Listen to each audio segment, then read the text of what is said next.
Max Broker, we're the ones you can trust. Yeah, we're the real deal. Max Broker, your trading dreams will fill. No need to search, cause we're the ones to choose.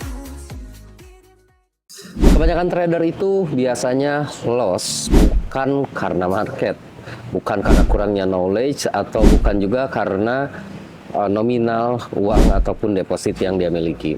Banyak orang yang ngerasa salah entry padahal belum tentu. Nah, pertanyaan saya adalah, apakah benar-benar salah entry-nya atau hanya merasa salah? Dan itu adalah konteksnya berbeda ya. Dan kita di video di Dimax Trading Room kali ini akan breakdown secara lengkap. Jadi nonton sampai akhir bersama saya Syam di Dimax Trading Room. Yang pertama, apakah ini salah entry atau memang kondisi marketnya? Nah, ini banyak trader, apalagi teman-teman yang misalkan lagi belajar, merasa bingung, bahkan merasa down ketika masuk ke market dengan ekspektasi yang tinggi, lalu mengalami kerugian. Padahal sebetulnya masalahnya itu bukan di market, bukan juga dengan kurangnya wawasan. Karena untuk saat ini kita tahu ya, untuk belajar materi apapun tentang trading forex itu udah banyak banget kita bisa cari materinya di free ya, di YouTube, di Google, bahkan search atau tanya ke GPT, ke chatbot atau apapun itu sangat membantu. Tapi kadang itu tidak cukup untuk membuat trader itu merasa confidence, merasa yakin atau pede. Jadi ketika mengalami kerugian, maka yang dilihat adalah apakah saya ini salah entry atau memang kondisi marketnya. Sebenarnya itu dua-duanya itu bukan hal yang tepat untuk kita salahkan. Karena gini, profit itu atau trading itu sebenarnya adalah proses. Nah, banyak dari kita ngelihat trading itu ketika entry itu adalah hasil akhirnya. Jadi ketika mengalami kerugian, misalkan let's say kena stop loss atau harus mengalami cut loss, merasa bahwa karirnya sebagai trader itu udah gagal. Padahal sebetulnya satu kali kena stop loss itu tidak menandakan atau tidak menunjukkan bahwa Anda tidak bisa trading. Nah, yang harus kita lihat sekali lagi, poin yang pertama di sini adalah trading itu adalah sebuah proses, bukan hasil akhir. Satu kali loss, satu kali profit tidak menunjukkan bahwa kita tidak bisa trading atau udah jago trading. Karena yang dilihat adalah keseluruhannya, akumulasinya, baik itu dalam 1 minggu, 1 bulan, atau mungkin 1 tahun. Dan yang kedua adalah selalu ada bahasa yang namanya kayaknya.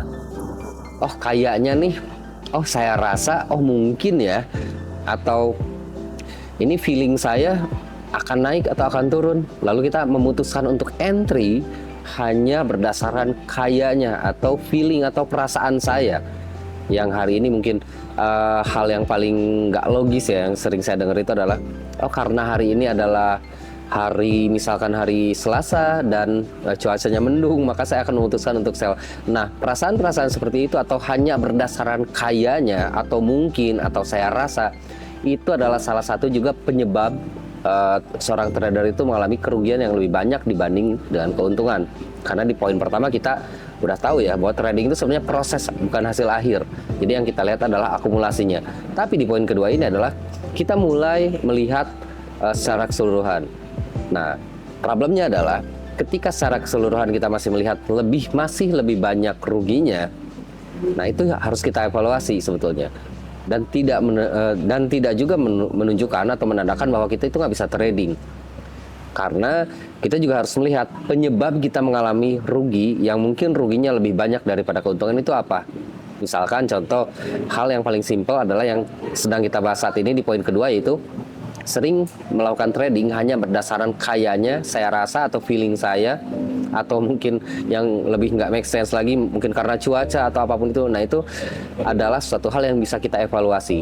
Karena trading itu tidak berdasarkan kayaknya, mungkin saja, atau saya rasa, atau karena mood saya lagi apa, saya ambil posisinya buy atau sell.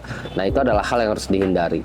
Jadi simpelnya gini, kalau misalkan teman-teman itu nggak bisa menyimpulkan alasan yang logis by data, kenapa saya ambil transaksi buy atau kenapa saya harus ambil transaksinya sell, dan nggak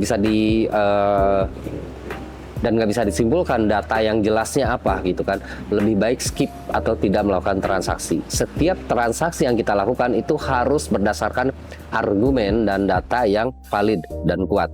Dan yang ketiga, problem selanjutnya, kita akan mulai naik. Kita sudah paham bahwa trading itu adalah proses, yang kita cari adalah akumulasi. Lalu yang kedua, setelah kita cari akumulasi, jika hasil akumulasinya masih lebih banyak loss daripada kerugian, maka yang selanjutnya kita lihat adalah hal yang paling sering terjadi juga. Dan kebanyakan terjadi di trader pemula, dan bahkan saya menemukan beberapa kasus itu di trader yang sudah cukup berpengalaman, cukup punya experience, tapi masih mengalami ini, yaitu terlalu sibuk mencari titik entry yang terbaik atau best price. Itu poin nomor 3. Ya betul, kita itu pasti pengen best price untuk masuk market. Ketika ambil buy, kita pengen deket banget sama support. Ketika kita mau sell, kita pengen banget dapat di ujung shadow di atas. Tapi kadang itulah sebenarnya yang bisa menjadi jebakan. Karena ketika kita terlalu fokus mencari titik entry terbaik, kadang kita lupa untuk mempertimbangkan risk to reward ratio, kadang kita lupa mempertimbangkan data fundamental, kadang kita melanggar metode atau teknik yang kita pakai sendiri. Dan itu walaupun hal yang sederhana, tapi cukup berkontribusi terhadap kerugian yang cukup besar ketika kita melakukan trading. Nah, itulah adalah poinnya nomor 3. Nomor 4 sebenarnya masih mirip dengan nomor 3, yaitu FOMO atau Fear of Missing Out. Jadi FOMO ini sering banget menjadi penyakit seorang trader, dan sayangnya tidak hanya untuk trader pemula. FOMO ini masih sering terjadi untuk teman-teman yang mungkin udah tradingnya udah cukup experience, atau mungkin udah berjalan 6 bulan, bahkan mungkin udah 1 tahun, biasanya masih mengalami hal seperti ini. FOMO atau Fear of Missing Out itu biasanya hanya karena kita melihat market seolah-olah akan terus lanjut naik, atau misalkan ini karena ada news atau hal yang lain sebagainya. Nah, sehingga membuat kita itu masuk ke market atau melakukan transaksi tanpa ada alasan yang jelas, seperti nomor 3 yang tadi. Nah, FOMO ini biasanya terjadi karena biasanya lebih ke asosiasi kita, tempat kita hangout, tempat kita ngumpul, komunitas trading yang kita punya. Biasanya itu akan menjadi budaya ya, kalau misalnya kita udah masuk ke komunitas misalkan. Ketika di komunitas itu misalkan udah terbiasa dengan layering yang nggak make sense, atau misalkan bahasa sekarang itu disebutnya dengan full margin atau apalah gitu kan. Nah, biasanya kita akan terbawa, karena mau tidak mau kita tahu ya, namanya karakter yang kita miliki saat ini adalah cerminan dari 5 orang terdekat kita. Jadi kalau kita ada di circle atau ada di komunitas trading yang memang misalkan lingkungan atau budayanya nggak bagus, maka kita juga akan seperti itu. Dan FOMO salah satu penyakit yang paling kita sering temuin ketika seorang trader itu salah masuk ke komunitas atau ke asosiasinya, salah, tempat belajarnya salah gitu kan, penanaman mindsetnya juga mungkin bisa jadi salah. Nah, FOMO itu akan selalu ada, karena sesimpel kayak misalkan kita lihat, oh hari ini atau malam ini ada NFP. Betul, itu adalah sebuah peluang yang sangat bisa dimanfaatkan dan bisa dapat keuntungan yang lebih besar daripada biasanya, tapi ada resiko juga yang lebih besar. Nah, memang kita bisa manfaatin momentum-momentum seperti itu, tapi walaupun kita tahu ada NFP nih misalkan malam ini, itu juga belum tentu kita bisa langsung masuk. Pertanyaan saya adalah, ketika kita ada NFP, misalkan 1 jam lagi ada NFP dan saya mau trading, silahkan. Tapi apakah sudah siap dengan plan tradingnya? Misalkan entry-nya mau di level berapa, forecast-nya apa, datanya itu akan positif atau negatif, skenario A, skenario B, risk management, lot yang mau saya gunakan, atau misalkan entry levelnya di berapa, secara teknikal mappingnya udah belum, dan mitigasi resikonya kalau harga tidak sesuai dengan proyeksi yang kita buat, apa plan B-nya, exit plan-nya apa. Nah, kalau itu sudah ada semua, oke, kita masuk pas NFP dan bukan FOMO, karena kita udah well prepared. Tapi kalau kita hanya tahu ada NFP dan kita langsung masuk, apalagi cuma ikut-ikutan orang, tanpa ada plan yang jelas, apalagi nggak punya exit plan, itu adalah FOMO yang berbahaya. Ada saatnya FOMO, ada saatnya memang kita excited dengan sesuatu, tapi ada saatnya juga kita harus membatasi jika kita belum punya plan yang jelas. Dan poin yang kelima masih berhubungan dengan FOMO atau trading tanpa alasan yang jelas, yaitu trading terlalu mengejar-ngejar harga. Biasanya tradingnya kecepatan atau cut loss yang nggak perlu, atau mungkin nge-hold posisi yang harusnya udah nggak di-hold. Nah, biasanya ini juga nggak jauh dari kita nggak punya planning. Nah, untuk itu biasanya teknikal akan sangat membantu. Misalkan kita menggunakan pivot point atau Fibonacci. Selain kita mencari level entry-nya, pastiin Di level entry yang udah kita tandai, apakah ada elemen-elemen lain yang mendukung? Misalkan ketika saya bikin mapping, saya udah menemukan golden rasionya atau zona buyer menggunakan Fibonacci dalam tren naik. It's a good point. Kalau misalnya kita udah dapat zona buyernya atau zona buy-nya, oke, kita prepare untuk masuk di situ. Tapi pertimbangan juga hal lain sebagai penguat. Contohnya price action. Apakah di golden ratio tersebut, misalkan contoh untuk penguatnya, ternyata golden rasionya itu dia bertepatan dengan RBS atau bertepatan dengan pivot point atau S1-nya di pivot point atau bertepatan dengan optimal trade entry-nya kalau misalnya pibonya lebih bawah lagi yang 76 atau 88-nya. Nah, hal-hal semacam ini bisa kita gunakan agar kita tidak terlalu cepat untuk entry dan tidak panik ketika ke floating, dan kita tahu kapan harus exit ketika plan-nya udah nggak sesuai. Jadi nggak masuk kecepatan, nggak melakukan cut loss yang nggak perlu, nggak hold posisi yang udah harusnya di cut loss, dan lain sebagainya. Jadi pastiin kita tahu apa yang kita lakukan ketika mau masuk ke market. Bukan berarti kita nggak boleh gercep, bahasanya nggak boleh cepet-cepet untuk masuk market karena peluang nggak bisa keburu lewat, betul. Tapi kitanya tetap harus well prepare, kitanya harus tetap siapin segala sesuatunya dengan sebaik mungkin. Plannya harus matang. Dan poin yang selanjutnya yang keenam adalah kadang trader itu nggak bisa bedain mana plan, mana eksekusi. Jadi yang sering kita temuin dengan bahasa yang sederhana mungkin gini, setiap kali kita buka grafik, mindsetnya di pikirannya itu adalah open posisi. Nah itu hati-hati, itu sangat berbahaya. Walaupun sederhana terdengarnya, tapi itu cukup berbahaya. Ingat ya, satu hal yang harus kita tanamkan, buka grafik, mengamati grafik itu berbeda dengan harus melakukan eksekusi. Ada saatnya kita memang hanya saat itu hanya untuk buka grafik aja, hanya untuk mengamati aja, bahkan mungkin untuk bikin plan atau bikin mapping aja ya. Bukan berarti setiap buka grafik itu harus langsung entry, enggak. Walaupun saatnya misalkan ketika kita buka grafik, kita bikin plan, kita mapping segala macam, kita dapat zonanya. Kebetulan saat itu juga memang sedang di zona untuk kita masuk, untuk buy ataupun untuk sell. Tapi nggak selamanya.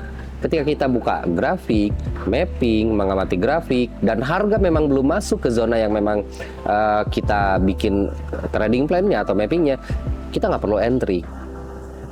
Tidak selamanya seorang trader itu harus buka grafik dan entry. Ada saatnya memang hanya untuk buka grafik, hanya untuk mengamati aja, atau bahkan mungkin hanya untuk sekedar ngecek harga apakah sudah masuk di zonanya, atau mungkin kalau belum bikin plan atau mapping, ya mungkin buka grafiknya hanya untuk mapping aja. Bedakan antara eksekusi dengan mengamati grafik atau bikin trading plan-nya. Di poin nomor 7, kita melihat bahwa case-nya itu banyak banget teman-teman trader yang masih trading dan terlalu banyak melibatkan emosi. Kita berbicara trading itu, kita berbicara angka. Angka itu dihitung dan diakumulasikan dengan ilmu eksak, yaitu ilmu matematika. Ketika kita masuk market, trading, dan kita lebih mengedepankan atau lebih dominan menggunakan buy feeling atau perasaan kita dibanding hitung-hitungan, nah di situ biasanya kita akan makin terpancing emosinya. Ada trading for revenge, ada revenge trading maksudnya. Ada juga yang namanya pengen balas dendam atau misalkan pengen cepat kaya. Nah itu adalah hal yang berbahaya. Itu sebenarnya udah melibatkan terlalu banyak emosi. Yang harus kita ingat bahwa trading ini adalah sebuah bisnis. Ada untung, ada rugi. Yang pasti adalah kita harus punya perhitungan untuk untung dan rugi, dan kita harus bisa memastikan untungnya itu lebih besar daripada kerugian, rasionya. Jangan sampai terbalik.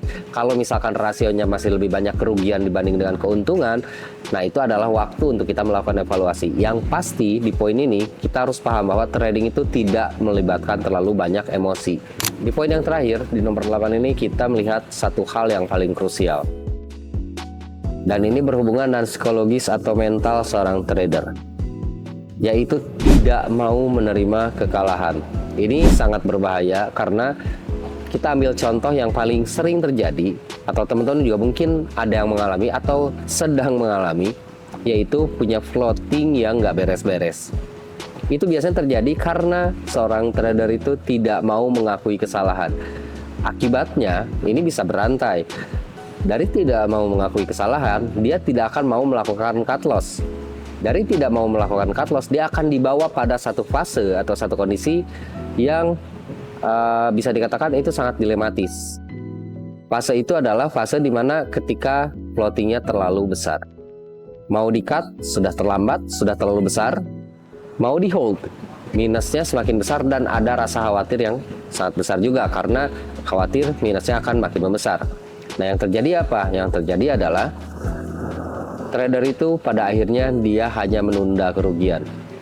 Padahal seharusnya kerugian itu harusnya dieksekusi di awal jika memang harus mengalami kerugian.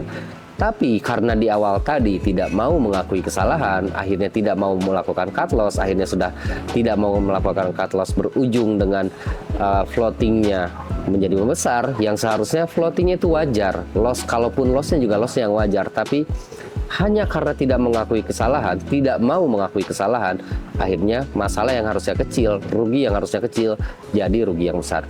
Dan ini paling sering terjadi ke teman-teman trader, dan sayangnya hal seperti ini terjadi mau ke trader yang pemula ataupun trader yang sudah berpengalaman. Solusinya apa? Solusinya sebenarnya dari 8 poin ini, hal paling simpel yang bisa kita lakukan adalah kita ada di komunitas, dan komunitasnya adalah komunitas yang baik, yang memberikan edukasi, yang memberikan guide atau arahan atau bimbingan. Jangan sampai kita masuk ke komunitas atau berasosiasi dengan suatu hal yang salah, karena hasil akhirnya itu akan terlihat seperti apa. Kita harus paham satu hal, karena tujuan seorang trader itu bukan mencari profit yang tanpa loss. Tujuan seorang trader itu mencari profit yang akumulasinya lebih besar daripada kerugian. Dan hal semacam itu sebetulnya bisa dibangun dan dilakukan oleh siapapun, termasuk teman-teman seorang pemula. Jadi kalau misalkan teman-teman masih sering ngerasa saya salah entry atau mungkin kecepatan atau terlambat, sebenarnya bukan di metodenya, bukan di knowledge-nya yang kurang ataupun yang lainnya. Yang salah adalah cara kita memperlakukan bisnis ini sendiri. Oke, semoga membantu di video di The Max Trading Room kali ini bersama saya Syam, dan keep learning and until next time. Bye-bye.